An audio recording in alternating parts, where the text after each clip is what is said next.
meus amores, tudo bem com vocês? Hoje iniciaremos os nossos estudos sobre a história do Brasil. Como sabemos, a nossa história está dividida em três grandes períodos: período colonial, período imperial e período republicano. Iniciaremos, portanto, esse estudo com o período colonial, que vai, como vemos na tela, de 1500 a 1822. Na imagem, podemos observar várias referências sobre esse período: Dom João, imagens de escravos, de índios, mapas, Maurício de Nassau. Essas referências são as referências que trabalharemos em todas as videoaulas onde abordaremos esse tema. Trabalharemos especialmente na aula de hoje sobre o imaginário europeu quando os portugueses chegam ao Brasil. Vamos lá? Muito bem. Observem bem essa expressão, o achamento do Brasil. Tradicionalmente, aprendemos que os portugueses descobriram o Brasil, mas na verdade, quando eles chegaram, o Brasil já era habitado pelos índios.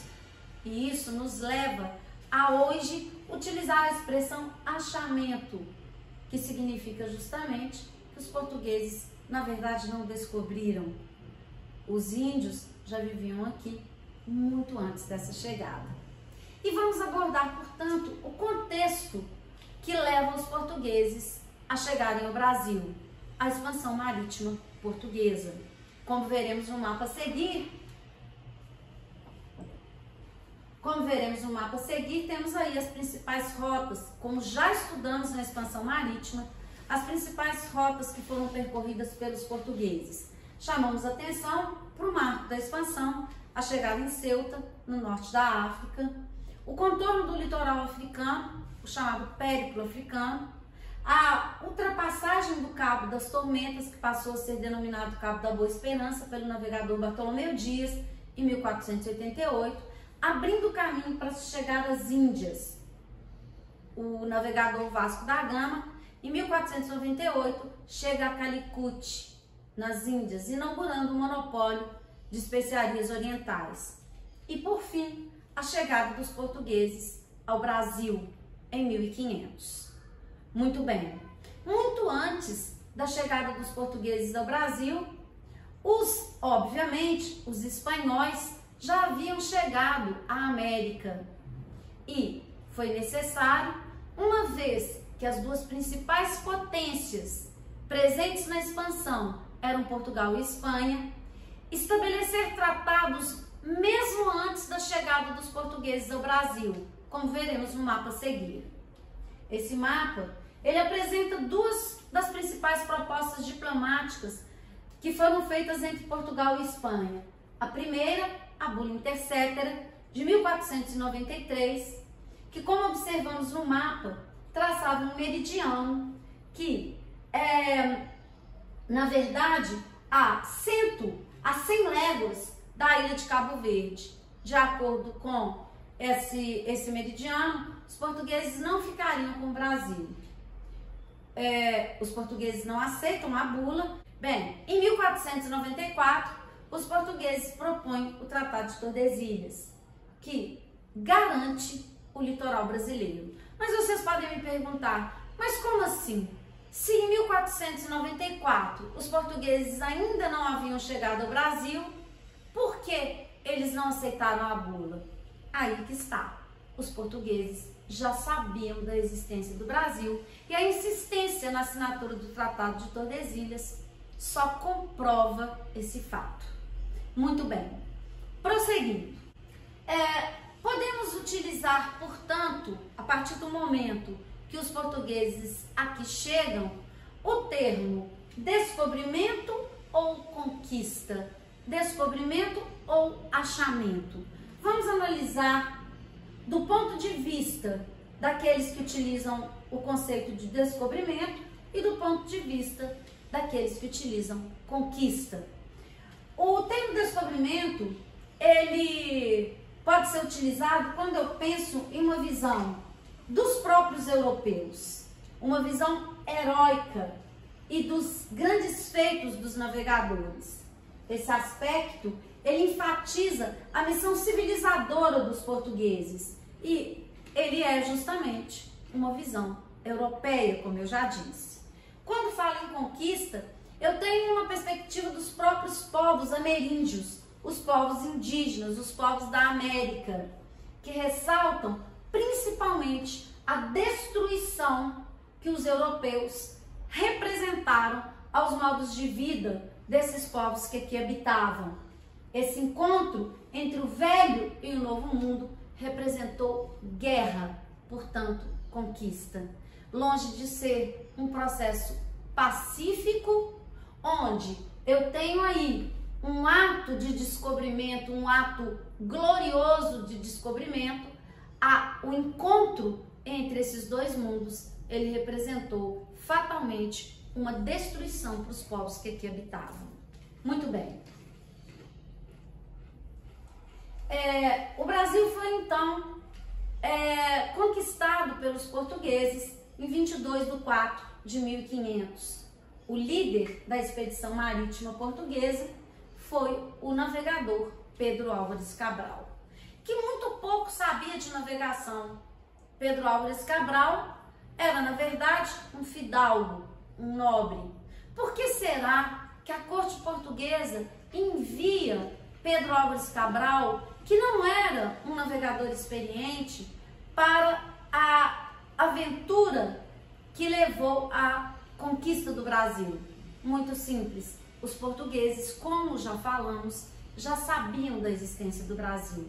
Precisavam então de um nobre que desse glamour para o ato do que eles entendem como descobrimento. Ou seja, a chegada dos portugueses ao Brasil não foi um acaso, como veremos agora, que vai justamente explicar um pouco para a gente sobre essa chegada dos portugueses ao Brasil. No dia 9 de março de 1500, obedecendo ao capitão Pedro Álvares Cabral, partiu de Lisboa a segunda expedição marítima rumo às Índias. A armada que lhe antecedera neste trajeto havia partido no ano de 1497, sob o comando de Vasco da Gama, e quando da primeira vez que os europeus alcançaram a Ásia através dos mares. Como era composta a armada? A armada liderada por Pedro Álvares Cabral era composta por 13 velas, sendo 9 naus, 3 caravelas e uma naveta de mantimentos. Para que se entenda melhor a diferença entre as embarcações, vejamos. Naus são barcos grandes e pouco ágeis, capazes de transportar uma carga de 250 toneladas, por isso ideais para o armazenamento de provisões e mercadorias, que são renovadas a cada parada. Suas velas são redondas e por isso menos versáteis que as das caravelas, embora isso lhes garanta melhor impulso. A capitânia de Pedro Álvares Cabral, que estava entre as naus da armada, era composta por 190 homens. Caravelas são navios relativamente pequenos, mas velozes, e por isso ideais para navegações costeiras ou fluviais. Medem cerca de 20 a 30 metros de comprimento e entre 6 e 8 metros de largura. Suportam 50 toneladas e abrigam uma tripulação de 40 a 50 homens. Naveta são pequenas naus utilizadas para transporte de itens menores, como mantimentos. Quem eram os capitães? Como eram muitas as embarcações, também eram muitos os capitães. Pedro Álvares Cabral estava à frente da nau capitânia, sendo, portanto, o chefe daquela expedição. Sancho de Tovar era o soto-capitão, responsável por substituir o capitão-mor em caso de emergência. Simão de Miranda de Azevedo, Aires Gomes da Silva, Nicolau Coelho, Nuno Leitão da Cunha, Vasco de Ataíde, Bartolomeu Dias, Diogo Dias, Gaspar de Lemos, Luís Pires, Simão de Pina e Pedro de Ataíde. Quantos eram os homens que compunham a esquadra? A esquadra transportava entre 1.200 e 1.500 homens. Esse contingente expressivo incluía a tripulação, o pessoal de guerra, os agentes comerciais e os escrivães, o cosmógrafo Mestre João, o corpo religioso, um vigário, 8 sacerdotes, 8 franciscanos, os intérpretes, alguns indianos que haviam sido levados para Lisboa quando do retorno de Vasco da Gama a Lisboa e alguns degredados. A viagem. 9 de março. Partida de Lisboa. 14 de março. Passam pelas Canárias. 22 de março. Passam por Cabo Verde. 29 e 30 de março. Se aproximam da linha do Equador. 10 de abril. Já próximos da costa brasileira, passam a cerca de 210 milhas a ocidente de Fernando de Noronha. 18 de abril. Navegam já na altura da Baía de Todos os Santos. 21 de abril. Percebem no mar alguns sinais de terra, muita quantidade de ervas compridas, a que os mariantes chamam botelho, e assim outras, a que também chamam rabo d'asno. 22 de abril. Pela manhã, viram sobrevoar o céu aves oceânicas conhecidas como furabuchos, da família dos procelarídeos, possuem bico forte, capaz de arrancar pedaços de lulas e outros moluscos marinhos. E à tarde, entre 15 e 19 horas, avistaram terra firme. Primeiro, viram um grande monte, alto e redondo, que receberia o nome de Monte Pascoal. E abaixo dele, viram outras serras e alguns arvoredos, dando à terra o nome de Terra de Vera Cruz. 23 de abril. Tendo ancorado os navios próximos de um rio, o comandante Nicolau Coelho e mais alguns homens embarcaram no batel em direção à terra, para encontrar os cerca de 20 indígenas tupiniquins que estavam na praia. Os portugueses, então, trocaram um barrete vermelho, uma carapuça de linho e um sombreiro preto por um cocar de penas vermelhas e pardas, como de papagaio, e um colar de pequenas contas brancas. 24 de abril. Decidiram ancorar os navios em um lugar mais seguro e, assim, pararam as embarcações numa baía com um porto dentro. Feito isso, levaram para os navios 2 jovens indígenas para obter informações sobre a terra. 25 de abril. Pela manhã, havia em torno de 200 índios com arcos e flechas na praia, esperando pelos 2 companheiros que haviam passado a noite com os portugueses nos navios. Os portugueses conseguiram estabelecer relações cordiais com os indígenas, através da troca de mais presentes entre os 2 povos. 26 de abril. Como era domingo de Páscoa, Pedro Álvares Cabral mandou que se erguesse um altar e se celebrasse uma missa na praia. Além da tripulação, assistiram à cerimônia religiosa os mesmos tupiniquins que no dia anterior se armaram com arcos e flechas. Aproveitando a permanência em terra firme, Afonso Lopes, Pero Escobar e o cosmógrafo Mestre João montaram um grande astrolábio de madeira para medir melhor a posição em que se encontravam. À noite, Diogo Dias convidou a todos para um baile ao som de gaita. 1º de maio. Ergueram uma cruz e realizaram mais uma cerimônia religiosa, com missa e procissão. Depois, Pedro Álvares Cabral ordenou que Gaspar Lemos retornasse a Lisboa, na naveta de mantimentos, enviando para o rei as informações sobre a terra encontrada, papagaios, arcos e flechas e outros objetos presenteados pelos índios. 2 de maio. A esquadra prosseguiu a viagem em direção às Índias, deixando, todavia, em terra 2 degredados, que muito choraram e foram logo consolados pelos indígenas. Muito bem. Quais são as teorias da conquista? Já falamos um pouco sobre isso e afirmamos que os portugueses não chegam ao Brasil por acaso, mas durante muito tempo essa teoria prevaleceu entre os historiadores. Essa teoria, ela estabelece o seguinte, que o Brasil foi descoberto casualmente pela frota portuguesa, comandada por Pedro Álvares Cabral, após enfrentar uma calmaria em alto mar, e as embarcações ficaram à deriva, e isso teria levado, então, os portugueses ao Brasil. Nenhum historiador sério acredita hoje nessa teoria. Portanto, a teoria mais aceita hoje é a teoria que vamos ver a seguir. É a chamada teoria da intencionalidade. O que essa teoria nos diz? Que o Brasil foi conquistado pelos portugueses que já sabiam da existência dessa terra. Muito bem. Eu não vou nem fazer almoço. Quais são os argumentos que comprovam essa teoria? A segunda teoria, que é a teoria mais aceita hoje. A teoria que estabelece que os portugueses, então, já sabiam da existência do Brasil. Quais são os argumentos? Observem bem. A viagem de Duarte Pacheco, um navegador que teria chegado ao Brasil antes, 2 anos antes de Pedro Álvares Cabral.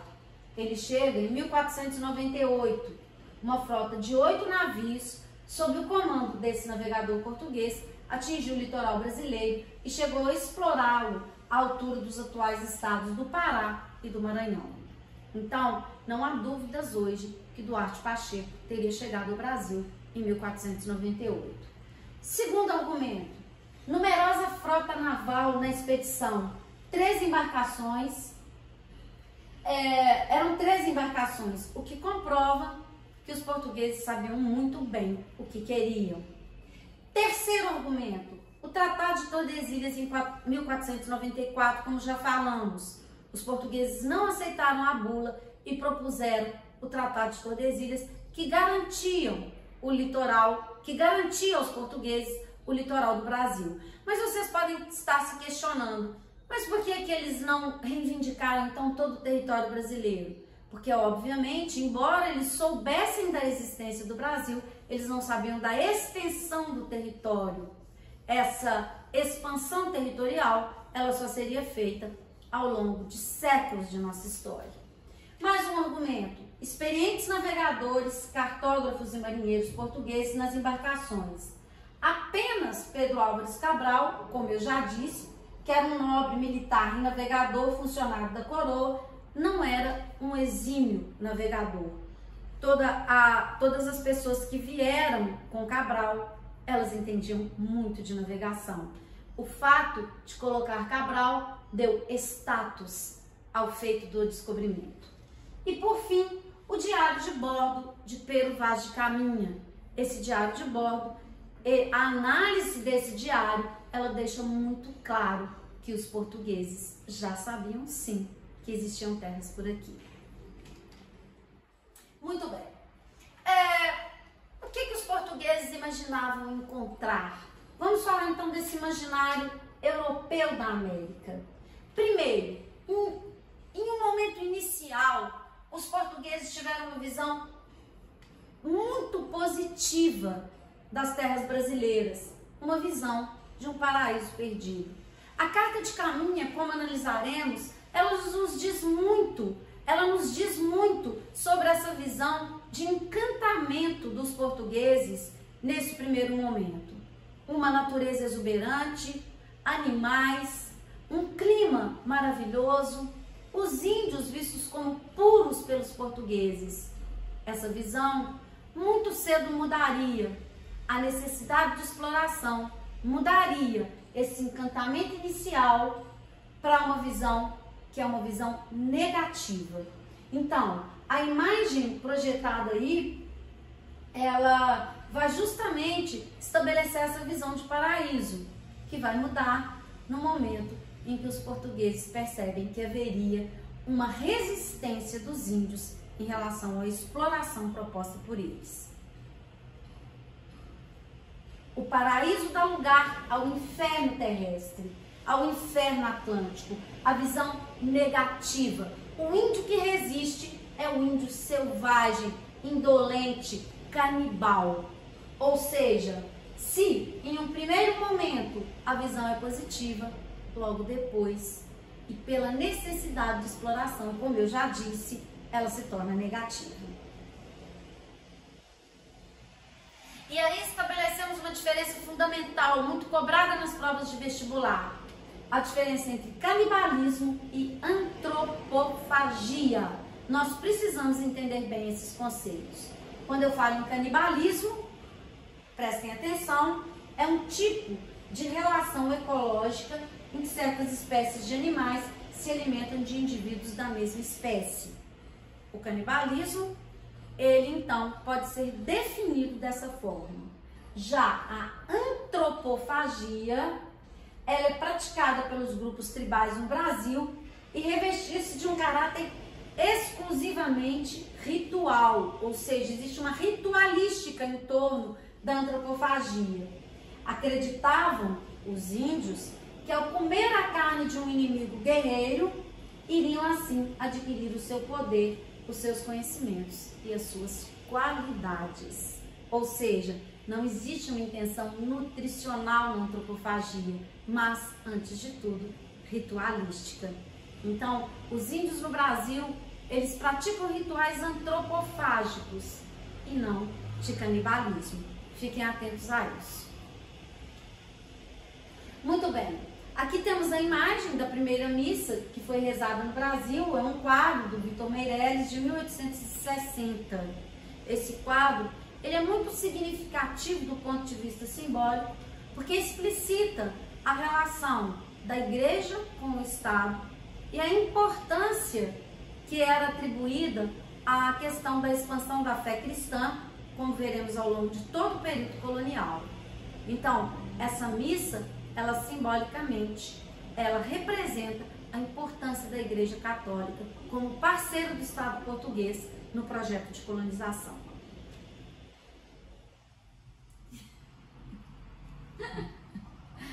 Para.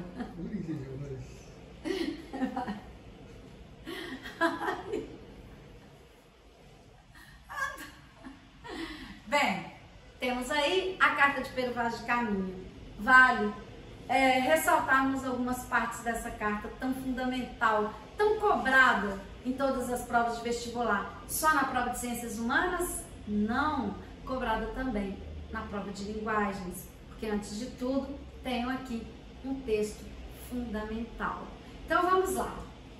Eles não lavram nem criam, não há aqui boi, nem vaca, nem cabra, nem ovelha, nem galinha, nem qualquer outra alimária que costumada seja ao viver dos homens, nem comem, senão desse inhame que aqui há muito, e dessa semente e frutas que a terra e as árvores de si lançam. E com isso, andam tais e tão rijos e tão médios, que não somos nós tanto que quanto trigo e legumes comemos. Eu vou ler apenas as partes em destaque. Vocês irão ler a carta na íntegra. Então vamos lá. Outro trecho. Creio, Senhor, que esses dois degredados ficam mais 2 grumetes, que essa noite se saíram dessa nau no esquife, fugidos para a terra. Não vieram mais, e cremos que ficarão aqui, porque de manhã, prazendo a Deus, fazemos daqui o nosso partido. Ou seja, a intenção de permanecer nessa terra. Nela, até agora, não podemos saber, importantíssimo esse trecho mais cobrado, se há ouro, nem prata, nem coisa alguma de metal ou ferro, nem no vimos. Porém, a terra em si é de muito bons ares, assim frios e temperados, como o de Entre Douro e Minho, região de Portugal, porque nesse tempo de agora os achamos como os de lá. Águas são muitas, infindas, em tal maneira graciosa que, querendo aproveitar, dar-se-á nela tudo por bem das águas que tem. Porém, o melhor fruto, a parte mais importante, hein? Prestem atenção, o melhor fruto que nela se pode fazer, me parece, será salvar essa gente. E este deve ser a principal semente que Vossa Alteza em lhe deve lançar. Olha aí a intencionalidade da expansão da fé cristã. Bem, é que aí não houvesse mais que ter aqui essa pousada para essa navegação de Calicut bastaria. Ou seja, a clara, olhe bem pessoal, a clara intencionalidade da chegada ao Brasil. Vamos passar pelo Brasil e depois vamos exatamente para onde nos interessa. Aonde? Calicut. lá sim, em busca das especiarias. Ou seja, o Brasil representaria para os portugueses um entreposto comercial. O final do mundo? Não. Bem, aqui temos uma charge, né? Sobre descobrimento, também as charges muito usadas nas provas. Olha só, recebemos uma carta do Peru Vaz de Caminha falando sobre a nova terra descoberta. Vou ler um trecho. Nessa terra, em se plantando, tudo dá, principalmente caixa 2. Então, analisando essa charge, o que podemos deduzir? O claro interesse comercial dos portugueses nessas terras.